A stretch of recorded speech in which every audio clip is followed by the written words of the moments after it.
रोहित मागे ना रे तुम्ही पुढे जाता पुढे घ्यायला समोर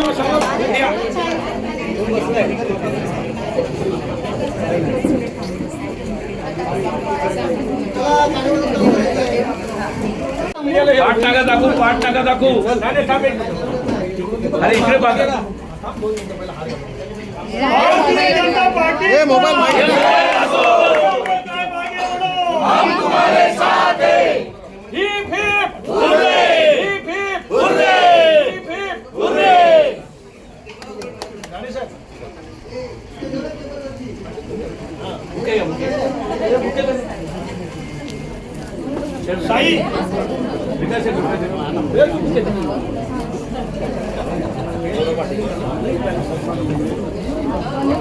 महिला मोर्चा तुम्ही या पुढे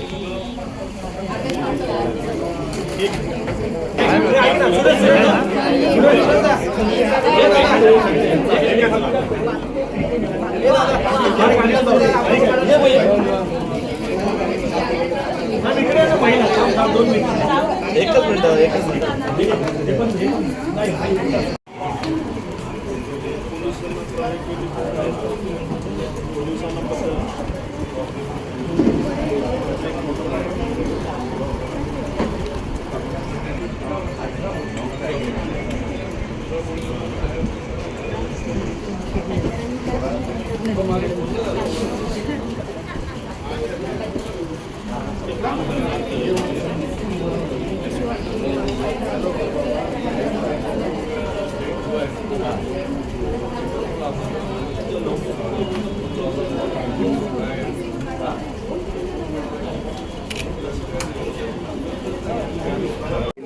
महिला मोर्चाच्या स्वप्नांची आज आपला ठाण्याचे जे जनसेवक आमदार माननीय श्री संजयजी केळकर साहेब यांनी ठाण्याच्या विशेषतः नागरिकांसाठी आणि कार्यकर्त्यांसाठी पण जनसेवकांचा जनसंवाद हा उपक्रम सुरू केला.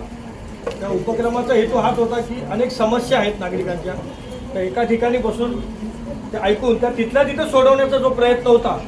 आता जर सांगायला गेलं तर तसं आता हा 100वा आजचा आमचा हा उपक्रम आहे आणि एकही दिवसाचा खंड न करता साहेबांनी तो यशस्वीरित्या आणि आतापर्यंत मला वाटतं तर 100वा हा कार्यक्रम आहे, हा उपक्रम. तरी नाही म्हटलं तरी 350-400च्या वरती समस्या निवेदन, म्हणजे मी कुठल्या म्हणतोय हे समस्या की ज्या फार अडचणीच्या होत्या, बाकी इकडे मला बदली पाहिजे ह्या त्याच्या गणल्याच नाही आहे. त्याच्यातील 200च्या वरती समस्यांचं पूर्णपणे रिझल्ट साहेबांनी लावले आणि काही आता मार्गी होण्याच्या याच्यामध्ये आहे. तर आज त्यामुळे आज आम्ही कार्यकर्ते ठाणेकर नागरिक आणि हा जो महिला वर्ग आहे त्या आम्ही आज सगळ्यांनी आज एक म्हणजे साहेबांना याची कल्पना नव्हती. आज आम्ही असं ठरवलं की आज शतक महोत्सव म्हणून आपण साजरा करूया आणि ह्या आपल्या सर्वांच्या उपस्थितीमध्ये आमचं सुरज असेल, राणे साहेब असतील, आमच्या महिला मोर्चाच्या सोनालीताई असतील, कैलास मंत्री, नगरसेवक आमचे विकासजी पाटील, आमचा दीपक गायकवाड असेल आणि आमचे सर्व ही जी टीम आहे यांच्याकडनं आम्ही साहेबांना अगदी मनापासून शुभेच्छा देतो आणि आपल्यातर्फे मी शुभेच्छा देतो की असंच आपल्या हातून कार्य घडत राहो आणि आपल्या सर्वांच्या वतीने मी पुन्हा एकदा शुभेच्छा देतो. आणि हा जो आवडीने आम्ही कार्यकर्त्यांनी सगळ्यांनी मिळून जो हा केक आणलेला आहे हा आपण शतक महोत्सव म्हणून आमच्या उत्साहात साजरे आणि याच्यानंतर केक कापल्याच्या नंतर आपल्या सगळ्यांच्या तर्फे प्राथमिक हा एक साहेबांचा सत्कार होईल आणि मी साहेबांना विनंती करतो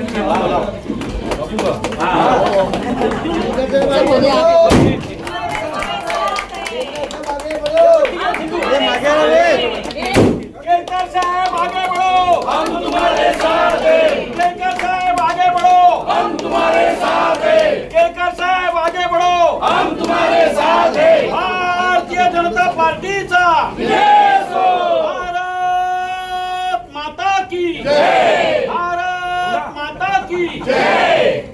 का नेता कैसा हो, केळकर साहब कैसा हो, एक नेता कैसा हो, केळकर साहब कैसा हो. अरे महाराष्ट्र का नेता कैसा हो, केळकर साहब कैसा हो, नेता कैसा हो, केळकर साहब कैसा हो. तुम्हाला आता एक मिनिट मी एक मिनिट जरा एक मिनिट आता फक्त साहेबांना समाधान मिळालं. नाही, निश्चितपणे आम्हाला समाधान आहे की या जनसंवादाच्या कार्यक्रमामध्ये आज तर शतकोत्तर कार्यक्रम आहे आणि छोट्या छोट्या नागरिकांच्या समस्या ज्या आहेत ते त्यांच्या दृष्टीने मोठ्या आहेत आणि त्या सुटल्यानंतर त्यांना निश्चितपणे त्याचा आनंद वेगळा असतो.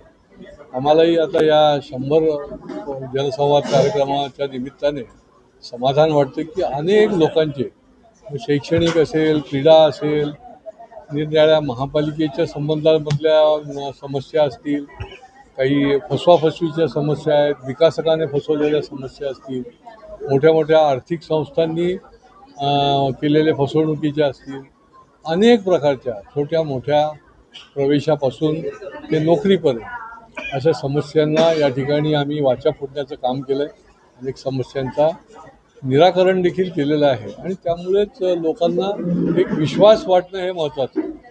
बघा, जो अडला नडला अन्यायग्रस्त आहे, जो वंचित आहे, ज्याला दुर्लक्षित आहे, त्याला न्याय देण्याचं काम जे आहे ते या व्यासपीठाच्या जनसंवादाच्या व्यासपीठाच्या माध्यमातून हा आमचा जो करण्याचा प्रयत्न आहे आणि ज्यावेळेला त्याची समस्या सुटते त्यावेळेला त्याच्या चेहऱ्यावरचा जो आनंद आहे तोच आमचा सन्मान आहे आणि त्याच्यामुळे हा पुढच्या काळामध्ये देखील काम जे आहे ते आम्ही करत राहणार.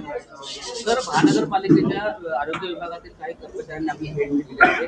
अतिशय तणावग्रस्त परिस्थितीमध्ये हे आरोग्याचे कर्मचारी काम करतात आणि आज ते संपावर देखील जाण्याची शक्यता आहे.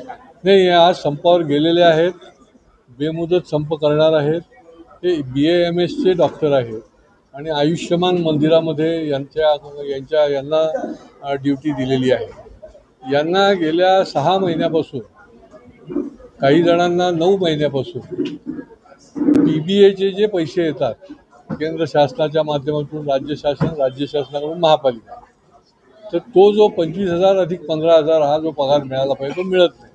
आता 25,000 रुपये फक्त डॉक्टर लोकांना द्यायची पाळी येत असेल तर हे संपावर जाणार नाही तर काय. आणि परत अरेरावीची बात, यांचे अधिकारी देखील या डॉक्टरांशी अशा पद्धतीने अरेरावी करतात. खरं म्हणजे मी महापालिकेला आता सूचित केलेलं आहे की महापालिकेच्या आर्थिक निधीतून यांचे तुम्ही पगार करा, PBAचे पैसे द्या आणि त्याच्यानंतर रिएम्बर्स करा. आणि ते मिळालेले नाही आहेत, त्याच्यामुळे ते आजपासून संपावर गेले. तर ठाणे महानगरपालिकेच्या अनेक विषयांमध्ये आपण देखील या जनसंवादाच्या माध्यमातून हात घातलेला आहे. पण फक्त पाणी प्रश्न असेल, अतिक्रमण असेल किंवा बाधित झालेल्या लोकांना घरे मिळण्याचे असेल, परंतु महानगरपालिका कुठेतरी व्यवस्थित असं या संपर्कामध्ये काम करताना दिसत नाही. अधिकारी कुठेतरी अडकले होते. नाही, अधिकाऱ्यांवर खरी तर कारवाया करायला पाहिजे. बघा, आता गेल्या महिन्याभरामध्ये पहिल्यांदा पाटोळे यांना निलंबित केलं, बिरारी जे होते उपायुक्त अतिक्रमणचे त्यांना निलंबित केलं. महेश अय्यरचे तर कारनामे एवढे होते की ते ड्युटीवर असताना देखील आम्ही विधिमंडळामध्ये ते मांडले होते. यांना पाठीशी घालण्याचं काम केलं जातं. कशाकरता यांना पाठीशी घालता? योग्य वेळेला योग्य ठिकाणी तुम्ही जर अधिकाऱ्यांवर कारवाई केली तर निश्चितपणे अशा प्रकारचं तुम्हाला कारवाई करण्याची वेळ येणार नाही. कधी लाचलुचपत खातं पकडतं, कधी चौकशीमध्ये निलंबन होतं आणि आता एकाला तर जेलमध्येच टाकलेलं आहे. त्याच्यामुळे अजून तर खूप बाकी आहेत खरं तर त्यांना वेळीच आपण सावध करा आणि त्यांच्यावर कारवाई करा, नाही तर त्यांना देखील याच पद्धतीने जायची पाळी. तर महानगरपालिकेमध्ये भारतीय जनता पार्टी असेल, शिवसेना असेल, एकत्रित सत्तेमध्ये आले तरी देखील भारतीय जनता पार्टीच्या नगरसेवकांच्या कामावर देखील कुठेतरी अंकुश बसले जात आहे. कुठेतरी शिवसेना वरचढ होते असं दिसतं. नाही, कोणाची त्यांच्या कामावर अंकुश येऊ शकत नाही.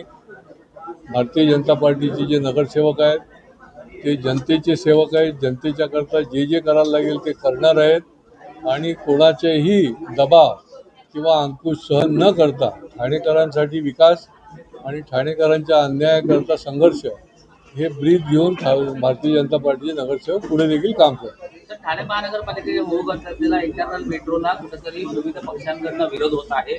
त्यामुळे अतिशय विविध ठिकाणी रस्ते बाधित होतील किंवा नागरिक देखील बाधित होत आहेत. त्याबद्दल काय? नाही, पक्षांकडनं विरोधाचं मला माहिती नाही, परंतु नागरिकांच्याकडनं काही सूचना आहेत. त्यांचं म्हणणं आहे की रिंग मेट्रो झाली पाहिजे, परंतु आमच्या या सूचना आहेत, तर त्याचं देखील तपासून प्रत्यक्ष त्या ठिकाणी दौरा करून प्रत्यक्ष भेटीतून आम्ही निराकरण करण्याचा प्रयत्न करतो आहे. आणि नागरिकांचं हित हेच महत्त्वाचं आहे. शेवटी मेट्रो जी येणार आहे ती नागरिकांच्या हिताकरता आहे. तर त्याच्या संबंधामध्ये काही अडचणी असतील तर ते सोडवण्याचं काम जे आहे ते पुढच्या काळामध्ये देखील आम्ही करत राहू. शनिवारी आमचा त्या दृष्टीने दौरा देखील